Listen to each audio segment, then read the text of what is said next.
أهلا ومرحبا بكم مشاهدينا الكرام. وبطولة خليجي 25 هذه المرة الخليجي بصراوي العراقي يستضيف البطولة. أهلا ومرحبا بكم ضيوفنا الكرام.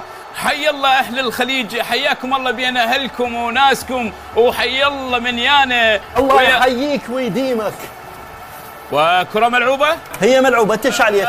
وهذه الكرة خطرة. ايش بيها الكرة انت؟ لا يلا سجل قول. يا ذا قول مو شلع قلبه للرجال قول. لا ضاعت يا كرة. يلقوها ان شاء الله يلقوها. اقول لك حبيبتي داين فلوس محتاج. أجواء مثالية في ملعب جذع النخلة، أجواء مثالية وجميلة. ما شايل فلوس ليه تشذب التم؟ والبارحة شفتك تشتري خضرة.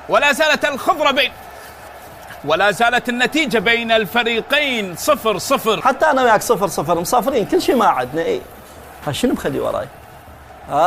مصرف الطيف الإسلامي. وأنا أقول ليش ما شايل فلوس. مشاهدين الكرام، هذا المعلق مخلي فلوسه بمصرف الطيف الإسلامي.